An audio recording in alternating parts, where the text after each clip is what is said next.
जय हिंद, वंदे मातरम साथियों। मैं हूं बैजनाथ और आप देख रहे हैं एग्जाम तक वॉरियर्स। तो दोस्तों, आज मैं इस सेशन में आप सभी के लिए लाया हूं दोस्तों, रात के 10 बजे के बाद इस वीडियो को शूट कर रहा हूं, ठीक है ना। आपके पास कब पहुंचता है दोस्तों, ये तो मुझे नहीं पता था, लेकिन जैसे मैंने कि वादा किया था कि सारे सब्जेक्ट का एनालिसिस रात को मैं करवा दूंगा, तो वो मैं आप सभी के सामने लेकर हाजिर हूँ। दोस्तों, पता नहीं लोग वीडियो को डिसलाइक क्यों करते हैं। अभी अभी जो है वीडियो बना दीजिए ना, उसके नीचे बस इतना लिख दीजिए कि क्वेश्चन सेंड करना है, तो क्वेश्चन भी नहीं सेंड करते हैं और उसका डिसलाइक करते हैं, पता नहीं किस बात के लिए। मतलब अपने तो कुछ कर नहीं पाएंगे, लेकिन ये डिसलाइक जरूर करते हैं। यार, अगर अच्छा नहीं कर सकते हो ना, तो बुरा भी मत करो, ठीक है ना। चलिए दोस्तों, शुरू करते हैं। आज के देखिए दोस्तों, इस सेशन में मैं आपको इंग्लिश, हिंदी और रीजनिंग एक साथ जो है कराने वाला हूँ दोस्तों। तो आप सभी लोग वीडियो को अंत तक देखिएगा। चैनल पर पहली बार है तो चैनल को सब्सक्राइब कर लीजिएगा और डिस्क्रिप्शन में लिंक है, टेलीग्राम ग्रुप से जरूर ज्वाइन हो जाइएगा। क्योंकि बहुत सारी वीडियोज को जब मैं शूट करता हूँ ना, तो नोटिफिकेशन नहीं पहुंच पाता सबके पास, तो टेलीग्राम ग्रुप में सेंड कर देता हूँ, आप सभी आराम से देख सकते हैं। चलिए दोस्तों, उम्मीद करता हूँ कि सभी बच्चों का आज पेपर अच्छा हुआ होगा, कल भी आप सभी का अच्छा ही होगा, ठीक है ना। चलिए, सबसे पहले हम दोस्तों यहाँ से इंग्लिश की स्टार्टिंग करते हैं और आपको बता दें कि इंग्लिश जो है दोस्तों, मतलब ओवरऑल देखा जाए तो इजी लेवल का ही था, ठीक है ना। फर्स्ट शिफ्ट तो बहुत इजी था, सेकंड भी ठीक ही ठाक था। तो यहाँ तक है कि इंग्लिश का लेवल ठीक ठाक था। और एक बात और बता दूं, इंग्लिश के क्वेश्चन एग्जैक्ट बहुत सारे स्टूडेंट्स को नहीं याद रहते हैं। तो जो भी क्वेश्चन मेरे पास उस लेवल तक आए, सब मैं आपको करा दे रहा हूँ, ठीक है ना दोस्तों। चलिए शुरू करते हैं। दोस्तों, यहाँ पे जो है वन वर्ड सब्स्टिट्यूशन भी पूछा गया, एंटोनिम सिनोनिम भी पूछा गया था, ठीक है ना। चलिए देखते हैं, कुछ मैं आपको इंपॉर्टेंट करा दे रहा हूँ, ठीक है ना, कोई दिक्कत की बात नहीं है।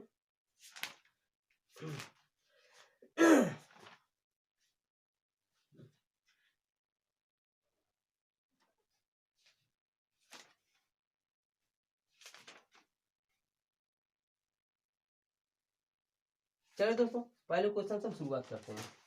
क्वेश्चन को थोड़ा बनाना पड़ा ना दोस्तों, इसलिए थोड़ा टाइम लग रहा है, दिक्कत हो रही थी। एक क्वेश्चन आया था, विच विच ऑफ द, अंत तक देखिए, तो फर्स्ट सेकंड थर्ड तीनों शिफ्ट का मिला जुला कर है। ये नहीं है कि आपने फर्स्ट शिफ्ट का एग्जाम तो वही मैं उतार रहा हूँ, नहीं, मिला जुला कर। Which of the following word is a preposition, ये कह रहा था, इसमें से कौन सा जो वर्ड है दोस्तों, वह क्या है, प्रीपोजिशन है। चीजों को देखिएगा, कौन सा वर्ड इसमें से दोस्तों क्या है, प्रीपोजिशन है। चीजों को देखिएगा, इस तरह का क्वेश्चन मैंने कराया था दोस्तों, और एग्जाम में आ भी गया, ठीक है ना। तो यहाँ पे देखने वाली बात है, सिंस एंड नन और एट। तो दोस्तों यहाँ पे देखिएगा, which of the following word is a preposition, कौन सा इसमें से प्रीपोजिशन है। तो देख रहे हैं सिंस, सिंस दोस्तों यहाँ पर क्या है, प्रीपोजिशन है। सिंस दोस्तों क्या है, यहाँ पे प्रीपोजिशन है। चीजों को आप सभी लोग अच्छे तरीके से समझते रहिए।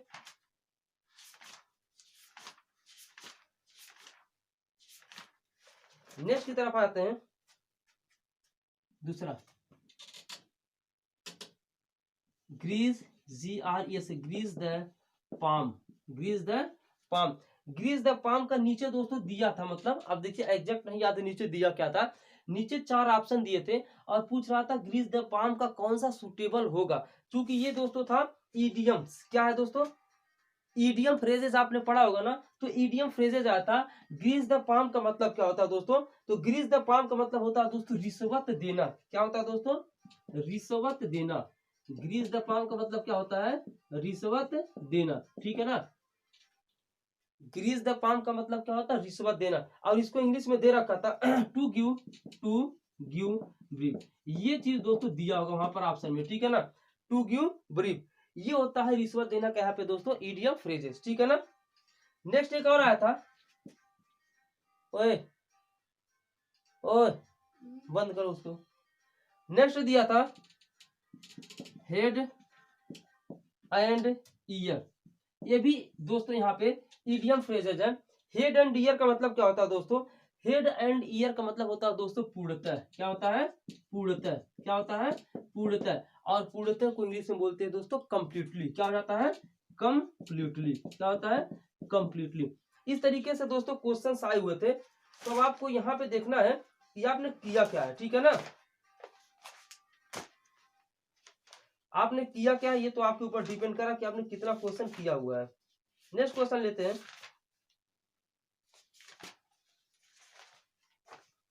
नेक्स्ट क्वेश्चन था, फिलर्स भी दोस्तों अच्छे खासे थे, फिलर्स भी थे। Question number 4, the weather WEATHER, the weather was bad, the weather was bad, they have to go for work, they had to go for work. ये हमारा अगला क्वेश्चन था दोस्तों। The weather was bad, they had to go for work, ठीक है ना। इसमें आप क्या यूज करेंगे दोस्तों, यार फिलर्स दोस्तों एग्जाम में आया हुआ था, सभी बच्चे बता रहे फिलर्स तो आएगा ही आएगा। एज, ऑल दो इजी क्वेश्चन थे। दाऊ, THOUGH, दाऊ, और यहाँ पे है सिंस। तो दोस्तों यहाँ पे आ क्या सकता था, द वेदर वाज बैड, यानी कि जो मौसम था दोस्तों, देखिए गला भी मतलब मेरा बैठ गया पढ़ाते पढ़ाते, तो फिर यार उसका टेंशन, कंटेंट पे ध्यान दो, ठीक है ना। द वेदर वाज बैड यानी कि जो मौसम था वो खराब था, फिर भी उन्हें काम के लिए जाना पड़ा। तो यहाँ पे क्या रहेगा, सिंस तो लगेगा नहीं, सिंस का हम वहां यूज करते हैं जहां पे समय निश्चित है, समय निश्चित नहीं है। दाऊ लगेगा नहीं, यहाँ पे आल्दो का यूज होगा। किसका यूज होगा दोस्तों, आल्दो। आल्दो, आल्दो मतलब होता है दोस्तों यद्यपि, यद्यप मौसम खराब तब फिर भी लोगों को काम पर जाना पड़ा। तो यहाँ पे आल्दो के साथ दोस्तों हम चले जाते हैं। 5वां question, there is a row of green, there is a row of green trees dash dash the road. Option दिया हुआ था दोस्तों, along, beside, among और by। दोस्तों एक बात और बता दें, एग्जैक्ट वही क्वेश्चन मैं नहीं बता रहा हूँ, क्योंकि जो भी बच्चे क्वेश्चन भेजे मैं उसी के आधार पे क्वेश्चन सेट कर दे रहा हूँ ताकि आपके एग्जाम में कल फंसे। अब वही एग्जैक्ट जो है दोस्तों जो मिला वो बता ही रहा हूँ, जो उस तरह से नहीं मैच कर रहा तो उसको फिर क्या बताऊं, ठीक है ना। जो बच्चे जिस हिसाब से भेजे उसको थोड़ा मॉडिफाई करके मैं लेके आ रहा हूँ, ठीक है ना। अब एग्जैक्ट क्वेश्चन सबको पूरा नहीं याद रहता, 2 ही 4 क्वेश्चन कोई याद कर पाएगा, पूरा इंग्लिश से कहाँ याद कर पाएगा। तो there is a row, there is a row मतलब होता है दोस्तों पंक्ति, ऑफ ग्रीन ट्रीज यानी कि हरे हरे मतलब पेड़ों की क्या है यहाँ पे पंक्तियां हैं। द रोड तो एलांग लगेगा, बिसाइड, एमंग या बाई। बहुत ही बेहतरीन लेवल का क्वेश्चन है। तो दोस्तों हम यहाँ पे लगाएंगे ए के साथ, जाएंगे एलोंग के साथ। किसके साथ डियर, एलोंग के साथ जाते हैं, ठीक है ना। अच्छा क्वेश्चन है दोस्तों, लास्ट तक वीडियो को देखिएगा और मजा ना आए ना तो फिर कहिएगा। चलिए हम आते हैं क्वेश्चन नंबर 6 की तरफ। चैनल पे पहली बार है ना तो चैनल को सब्सक्राइब जरूर कर लीजिएगा दोस्तों। हिंदी और रीजनिंग के भी कुछ क्वेश्चंस मैं प्रयास कर रहा हूँ कराने का, तो बस आप सभी लोग अंत तक देख लीजिएगा।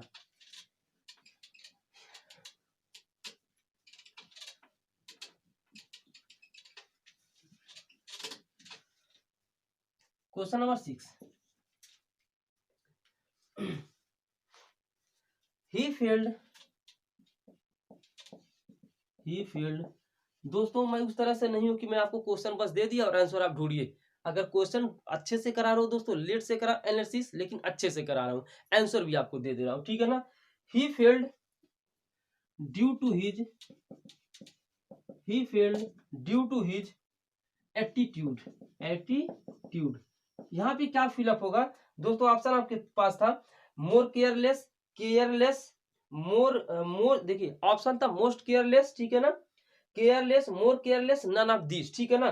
तो he failed due to his, वह जो है फेल हो गया दोस्तों ड्यू टू हिज। दोस्तों यहाँ पे हम दोस्तों बात करेंगे केयरलेस एटीट्यूड, वह जो है केयरलेस एटीट्यूड की वजह से क्या हो गया दोस्तों, फेल हो गया। तो मोस्ट नहीं लगाएंगे क्योंकि यार सबसे अधिक तो कह नहीं रहा, ना ही किसी से कंपैरिजन कर रहा, मोर लगा है। तो जब कंपैरिजन ही नहीं कर रहा तो हम सिंपल से केयरलेस के साथ चले जाएंगे, ठीक है ना। क्वेश्चन नंबर 7, क्वेश्चन नंबर 7,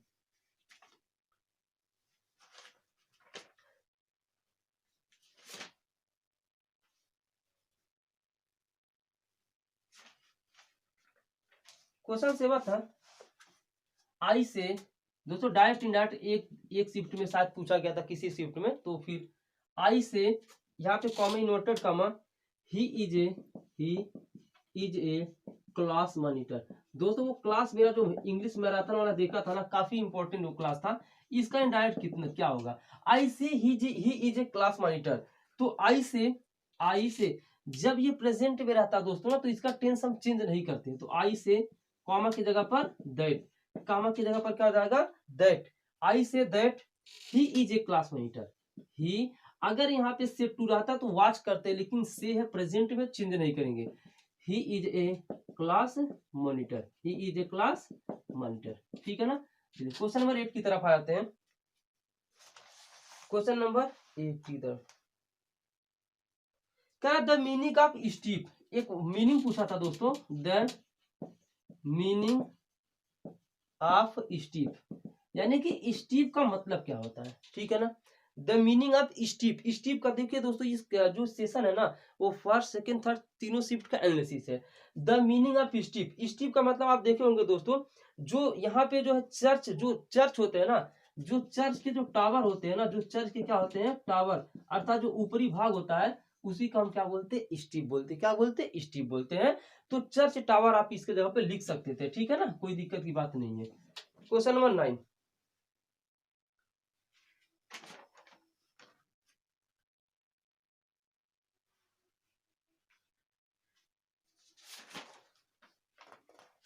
अगला था, I look forward to dash dash such cooperation in future too. चीजों को समझिए, यहाँ पे है क्या, I look forward to dash dash such cooperation in future too. तो यहाँ पे ऑप्शन क्या था, गेट था, टू गेट था दोस्तों, टू गेट था, गेटिंग था, क्या था, गेटिंग, और क्या था, टू हैव गॉट। तो दोस्तों यहाँ पे क्या रहेगा, यहाँ पे दोस्तों हम जाएंगे, I look forward to getting रहेगा, क्या रहेगा दोस्तों, to getting such cooperation in future too, ठीक है ना। क्वेश्चन 10,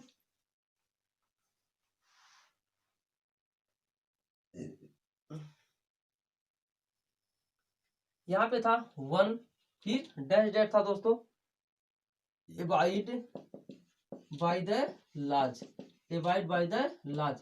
ऑप्शन था दोस्तों, में था, कुड था, नीड था, शुड था। तो वन शुड रहेगा, क्या रहेगा, one should abide by the laws, one should abide by the laws, ठीक है ना। क्वेश्चन नंबर 11 की तरफ आ जाते हैं।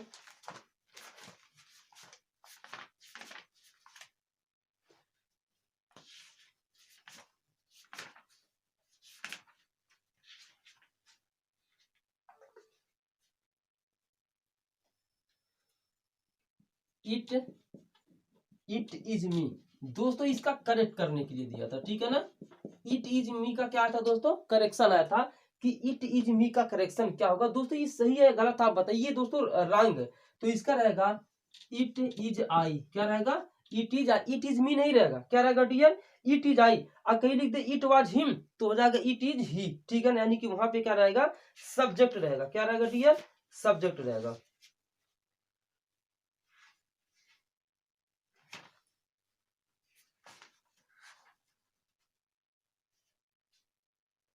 चलिए एक और करेक्ट करने के लिए दिया था, ही is A worst scholar, worst SCHOLAR, he is A worst scholar. दोस्तों ये क्या है, रॉन्ग है, ये तो रॉन्ग है। इसका राइट अगर हम बात करेंगे, ही इज ए वर्स्ट स्कॉलर, तो हो जाएगा he is very bad scholar. यहाँ पे वर्स्ट नहीं लगाएंगे, ठीक है ना, क्या लगाएंगे, बैड स्कॉलर, क्या लगाएंगे, बैड स्कॉलर। तो दोस्तों इंग्लिश में इसी तरीके से सिनोनिम्स एंटोनिम इस तरीके से आया हुआ था, ज्यादा वो बात नहीं है। देखिए ड्रीम का क्या पूछा था दोस्तों, ड्रीम का थर्ड फॉर्म पूछा था, ठीक है ना।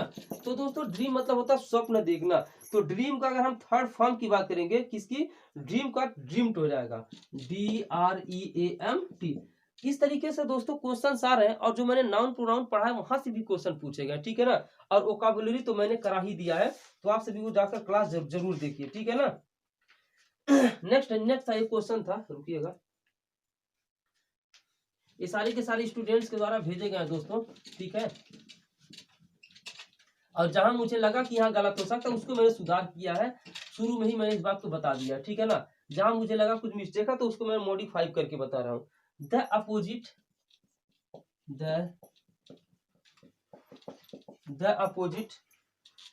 Of the word dull. Word dull, dull का अपोजिट वर्ड दोस्तों क्या होने वाला है, तो डल, डल का देखिए, डल मतलब होता है दोस्तों नीरस, डल मतलब होता है नीरस, मतलब बेकार चीज हो गया, कोई चीज खराब हो गया, तो डल का यहाँ पे हो जाएगा दोस्तों ब्राइट। इसका ऑप्शन हो जाएगा ब्राइट। क्या हो जाएगा दोस्तों, डल का हो जाएगा ब्राइट। डल का क्या हो जाएगा, ब्राइट। मेरी बेटी रो रही थी, पर रात हो गया ना तो बोल रहा हूँ तो रो रही थी, तो डल का यहाँ पे हो जाएगा ब्राइट। ये दोस्तों इस तरह से क्वेश्चंस आपकी मतलब इंग्लिश के पूछे जा रहे हैं, ठीक है ना।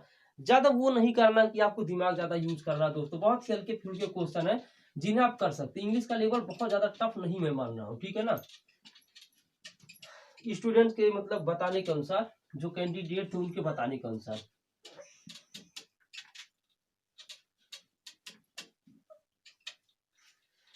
तो दोस्तों कुछ हिंदी और रीजनिंग के क्वेश्चंस को हम देख लेते हैं, ठीक है ना।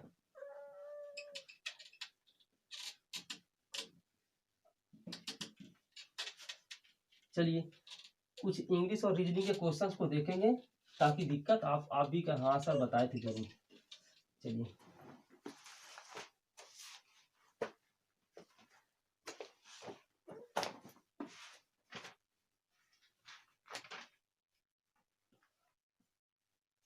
जैसे क्वेश्चन था, हिंदी भाषा में बोलियों की कुल संख्या कितनी है। तो दोस्तों हिंदी भाषा में कुल 18 बोलियां हैं। हिंदी भाषा में कुल कितनी बोलियां हैं, 18।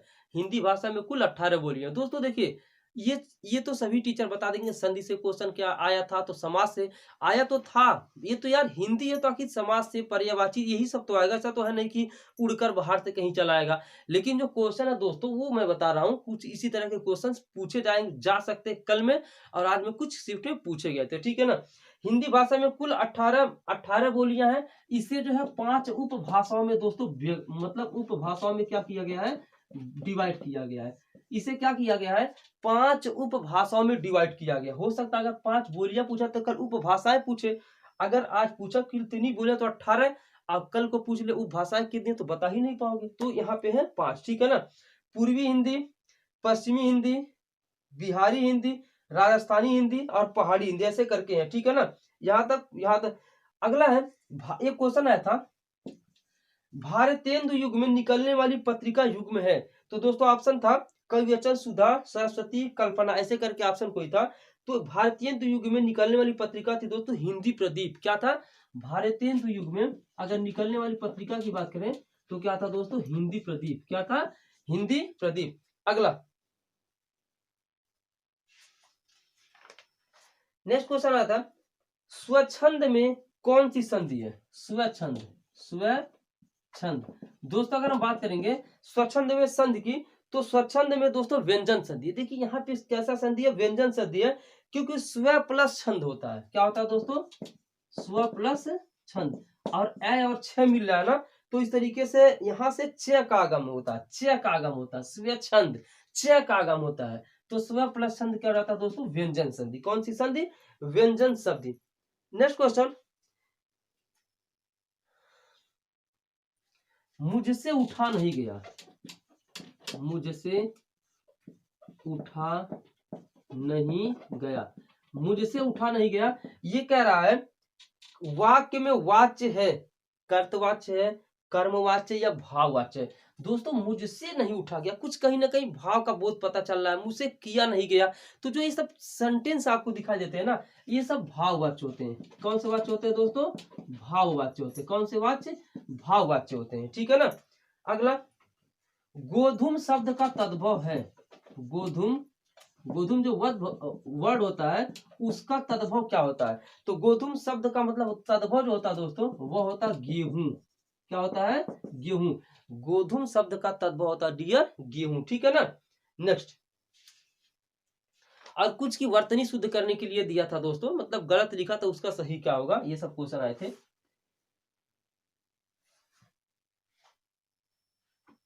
अत्यंत शब्द में प्रयुक्त उपसर्ग है, चीजों को समझिएगा। अत्यंत, अत्यंत शब्द में कौन सा उपसर्ग जो है प्रयुक्त हुआ है, ठीक है ना। अत्यंत को आप कैसे लिख सकते हो, अति प्लस अंत, क्या लिखोगे, अति प्लस अंत, तब ये हो जाएगा अत्यंत, क्या हो जाएगा, अत्यंत। तो यहाँ पे लगा क्या, उपसर्ग मतलब होता है जो शुरू में आप ऐड करते हो, ठीक है ना। उपसर्ग मतलब होता है जो शुरू में आप ऐड करते हो, तो मतलब अति, यहाँ पे अगर प्रत्यय ये होता है, लेकिन यहाँ पे उपसर्ग है अति, उपसर्ग क्या हो जाएगा, अति, अत्यंत। बहुत ही गजब का क्वेश्चन है, ठीक है ना। अगला, चौराहा शब्द में कौन सा समास है, चौराहा, चौराहा शब्द में कौन सा समास है, चीजों को देखिएगा। पूछ लिया कि ये बताओ कि चौराहा शब्द में कौन सा समास है, तो दोस्तों यहां देखिएगा, जब कोई भी वाक्य होता है जिसको हम ऐसे समास, जिसको हम काउंट कर सकते हैं, ठीक है ना, काउंट कर सकते हैं, उसमें द्विग समास होता है। कौन सा समास होता है दोस्तों, द्विग समास। कौन सा समास, द्विग। चौराहा यानी कि चार रास्तों का आने जाने का जो होता है उसी को तो चौराहा बोलते हैं। तो चार कहीं ना कहीं काउंट कर सकते हैं, तो चौराहा में कौन सा समास हो गया डियर, द्विग समास हो गया। कौन सा, द्विग समास हो गया, ठीक है ना। अगला मुहावरा पूछा था, आंख का किरकिरा होने का क्या अर्थ है, अप्रिय लगना, धोखा देना, कष्टदायक होना, बहुत प्रिय होना। दोस्तों आंख का किरकिरा होना मतलब ये दिक्कत करता है ना, तो अप्रिय होना होता है। क्या होता है, अप्रिय होना। आंख का किरकिरा होना मतलब अप्रिय होना, ठीक है ना। इस तरीके से था। विद्यार्थी में कौन सा समास है, तो विद्यार्थी में दोस्तों दीर्घ समास है, सॉरी, विद्यार्थी में कौन सी संधि है, तो दीर्घ संधि है। विद्यार्थी में कौन सी संधि है, दीर्घ संधि है, ठीक है ना। कानन का पर्यायवाची शब्द, देखिए पर्यायवाची भी पूछ रहा है, तो दोस्तों जो कानन का पर्यायवाची शब्द होता है उसको हम बोलते हैं वन। क्या बोलते हैं, वन। कानन को वन बोलते हैं, क्या बोलते हैं डियर, वन बोलते हैं। कानन का पर्यायवाची शब्द वन हो जाता है, ठीक है ना। नेक्स्ट था,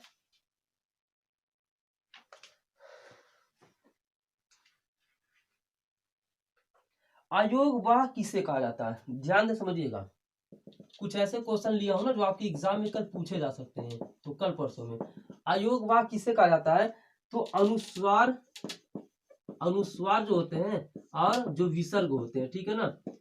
यानी कि जो अयोग वाह होते हैं अनुस्वार और विसर्ग से मिलकर बनते हैं, ठीक है ना। नेक्स्ट क्वेश्चन था, कायर की भाववाचक संज्ञा। जी हाँ दोस्तों, कायर की, इसका कह रहा था भाववाचक संज्ञा बनाइए। क्या बनाइए, भाववाचक संज्ञा। तो दोस्तों कायर की अगर हम भाववाचक संज्ञा मतलब कायरता, क्या हो जाएगी, कायरता। तो कायर की भाववाचक संज्ञा हो जाएगी दोस्तों कायरता। क्या हो जाएगी, कायरता। कायर की भाववाचक संज्ञा कायरता हो जाएगी, ठीक है ना। नेक्स्ट क्वेश्चन की बात करते हैं, अपना मतलब निकालने वाला के लिए उचित शब्द आप क्या यूज करेंगे, स्वार्थी, स्वार्थपरता, स्वार्थपरक या कुटिल। तो दोस्तों अपना मतलब निकालने के लिए जो वर्ड हम यूज करेंगे, मतलब अपना मतलब कोई निकालने वाला है ना, जैसे मान लो कोई दोस्त यार है, वो अपना मतलब निकाल रहा, आपका सुन नहीं रहा, तो उसको आप क्या बोलेंगे, तो उसको आप बोलेंगे स्वार्थी। क्या बोलेंगे डियर, स्वार्थी, ठीक है ना। नेक्स्ट क्वेश्चन,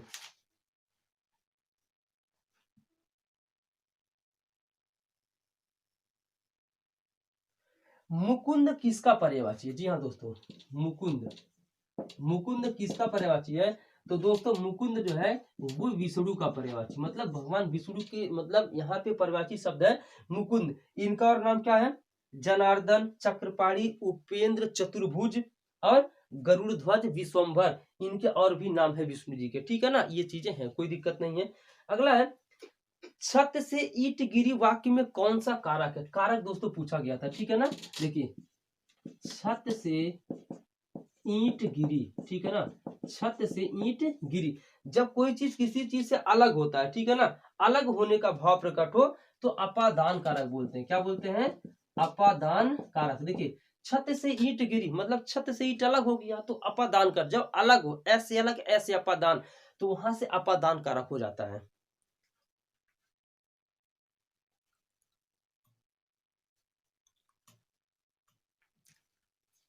समझ में आ रहा है ना।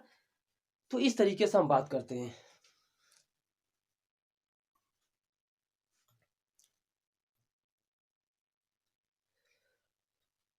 समझ में आ रहा है ना। इस तरीके से हिंदी के क्वेश्चन दोस्तों पूछे गए थे। चलिए अब थोड़ा सा हम रीजनिंग का भी थोड़ा सा रिव्यू कर लेते हैं, रीजनिंग किस तरीके से पूछा गया था। जैसा कि मैंने आपसे वादा किया था बताऊंगा, तो दोस्तों मेरा कर्तव्य है बताना, ठीक है ना। अब हो सकता है जो आप यहाँ से मैं पढ़ा रहा हूँ ना, एग्जाम में कल फंसेगा, ठीक है ना, चांसेस तो यही है। अब नसीब किसी का खराब हो भाई, तब क्या किया जा सकता है। और आप लोग थोड़ा लाइक वगैरह किया करो, शेयर किया, इतना मेहनत किया जा रहा है, जो मैं वादा करता हूँ दोस्तों पूरा जरूर करता हूँ, ठीक है ना।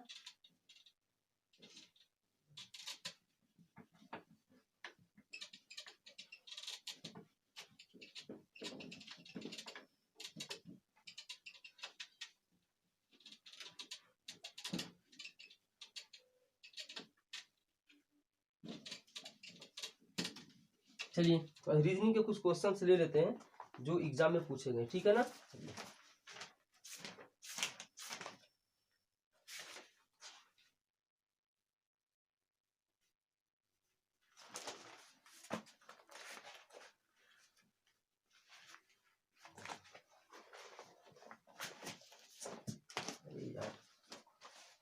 चलिए दोस्तों, रीजनिंग के क्वेश्चन लिख के रखे हैं दोस्तों, जो एग्जाम में पूछे गए, जो बच्चों का मतलब आया हुआ था कमेंट वहां से, और कुछ टेलीग्राम पर भी है, जो मेरा अलग ग्रुप है। ये क्वेश्चन था दोस्तों, मिल नहीं रहा। चलिए यहाँ पे कह रहा है रीजनिंग का पहला क्वेश्चन दे रखा था दोस्तों, दो, यहाँ पे क्वेश्चन मार्क 8, 16, 32, और ऑप्शन क्या था आपके सामने 4, 6, 5, 7। यहाँ पे फिर देखिए दोस्तों, यहाँ पे क्या था 2 है, रीजनिंग का लेवल इजी था, 2 है, फिर यहाँ 8 है, यहाँ 16 है, तो आप यहाँ पे क्या भरेंगे, चीजों को देखिएगा। तो देखिए 2 चौक 8, ऐसे कर 2 4 जा 8, 2 4 जा 8, 8 2 जा 16, 16 2 जा 12, यानी कि 2 2 का क्या हो रहा है मल्टीप्लाई हो रहा है, तो इसे भी 2 का मल्टीप्लाई करेंगे तो 2 2 जा क्या हो जाएगा दोस्तों 4 हो जाएगा, ठीक है ना। तो इस तरीके से ये रीजनिंग का क्वेश्चन आ रहा है दोस्तों, ज्यादा टफ नहीं आ रहा है। फिर 2 6 12 20 30 42, और आगे यहाँ पे क्या है, चीजों को देख किस पैटर्न पर ये हो रहा है, ठीक है ना। देखिए 2 में 4 जोड़ा आपने तो 6 हो गया, 6 में 6 जोड़ा तो 12 हो गया, 12 में 8 जोड़ा तो 20 हो गया, 20 में 10 जोड़ा तो 30। अब यहाँ पे 12 जोड़ा तो अगली बार क्या जोड़ेंगे 14 जोड़ेंगे बस, तो 42 में 14 जोड़ेंगे तो 56 हमारा राइट आंसर हो जाएगा दोस्तों। इस तरह के क्वेश्चन ना नंबर सीरीज के पूछे जा रहे हैं, ठीक है ना। नेक्स्ट की तरफ आ जाते हैं।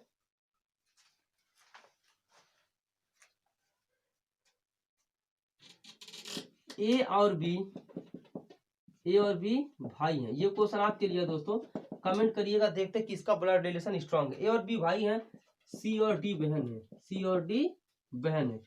ये क्वेश्चन आपको करना है दोस्तों, ब्लड रिलेशन भी पूछा जा रहा है। सी और डी बहन है, ए का पुत्र डी का भाई है, ए का पुत्र डी का भाई है, बी का सी से क्या संबंध है, बी का सी से क्या संबंध है। ये क्वेश्चन आप सभी के लिए क्या है दोस्तों, SW है, करके इसका रिप्लाई दीजिए। ऑप्शन बता दे रहा हूं, पिता, भाई, दादा या नाना, और चाचा या मामा, ठीक है ना। ऑप्शन बता दिया हूं, ठीक है ना, कोई दिक्कत की बात नहीं है। चलिए नेक्स्ट क्वेश्चन की तरफ आ जाते हैं दोस्तों। यहाँ पे था घी वसा भोजन, ठीक है ना, वेन डायग्राम का क्वेश्चन है दोस्तों। एक ऑप्शन ये था आप सभी के सामने, एक ऑप्शन ये था, फिर एक ऑप्शन ये था, और एक ऑप्शन ये था। कह रहा है घी वसा भोजन, ठीक है ना, घी वसा भोजन इनमें से किसको शो कर रहा है, ठीक है ना, कौन सी आकृति को, ठीक है ना। यहाँ पे देखिए चीजों को समझ लीजिएगा। अब यहाँ पे जो इसका राइट आंसर यहाँ पे फिलहाल इसके साथ ए के साथ जाने वाले, या आपने घी खाया, क्या खाया घी, फिर ये क्या बना वसा, फिर इससे मिलकर क्या बन गया भोजन बन गया, ठीक है ना। घी वसा भोजन यानी कि आकृति नंबर 1 हमारा क्या है दोस्तों राइट आंसर। ये तीनों एक दूसरे में इंक्लूडेड है, ठीक है ना। चलिए क्वेश्चन और 5वां देखते हैं। कैलेंडर और क्लॉक के क्वेश्चन दोस्तों बहुत कम, शायद ना के बराबर है, ठीक है ना, तो कोई दिक्कत की बात उसके लिए नहीं है।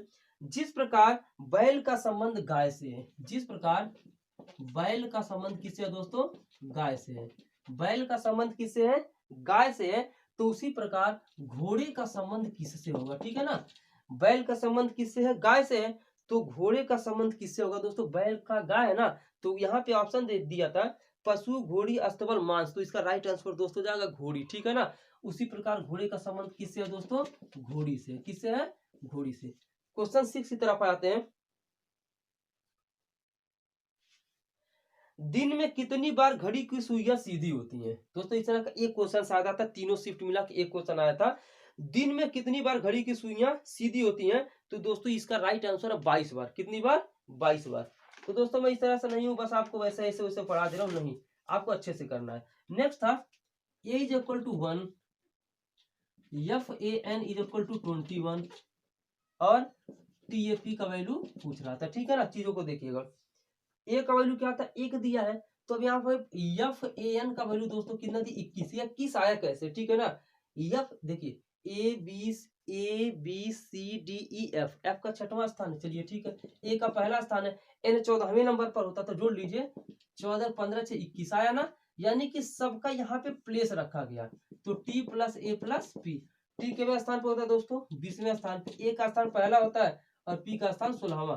20 16 36 और 1 37, यानी कि इसका राइट आंसर दोस्तों हो जाएगा 37। इस तरीके से रीजनिंग के दोस्तों क्वेश्चन पूछे जा रहे हैं, ठीक है ना।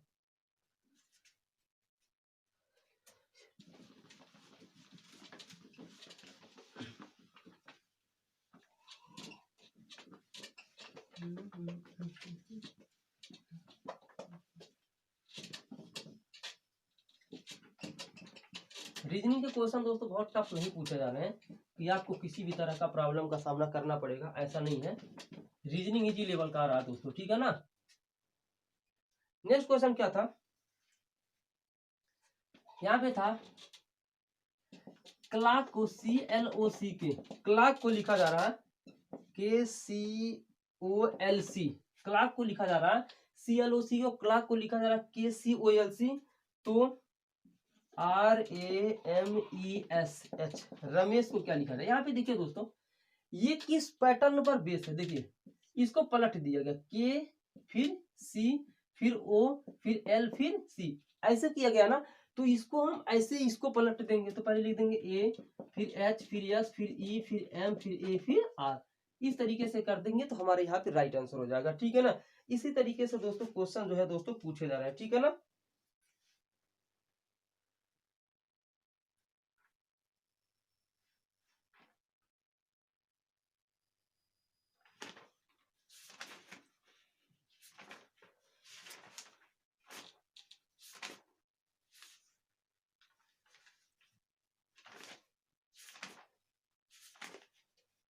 अभी और भी क्वेश्चन है दोस्तों, रुके रहिए, क्वेश्चन थोड़ा निकालने।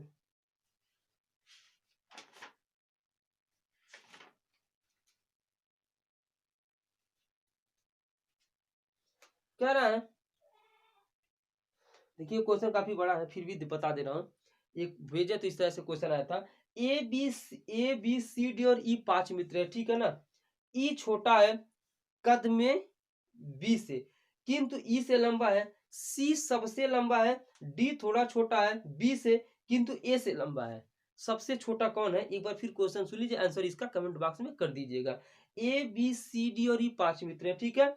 ए छोटा है कद में बी से, किंतु ई से लंबा है। सी सबसे लंबा है, डी सबसे छोटा है बी से, किंतु ए से लंबा है। तो सबसे छोटा कौन है? इसका कोई इस क्वेश्चन का आंसर दोस्तों दीजिएगा। दोस्तों देखिए रीजनिंग में कोई टफ नहीं आ रहा कि कोई बहुत ज्यादा करना पड़ रहा, तो इसी तरह के रीजनिंग में क्वेश्चन पूछे जीरो लेवल के, ठीक है ना। एकदम इजी लेवल का क्वेश्चन दोस्तों रीजनिंग में आ रहा। तो चलिए दोस्तों, रात्रि हो रही है, वीडियो को देख लीजिएगा, और मुझे भी नींद लग रही, सोना भी है, फिर सुबह उठना भी है। तो मिलते हैं नेक्स्ट वीडियो में, तब तक देखते रहिए एग्जाम तक वॉरियर्स वैष्णव सर के साथ। टेलीग्राम ग्रुप जरूर ज्वाइन कर लीजिएगा, और जय हिंद जय भारत कमेंट करना जरूरी है। तब तक मिलते हैं सुबह में, तब तक के लिए गुड नाइट, राधे राधे।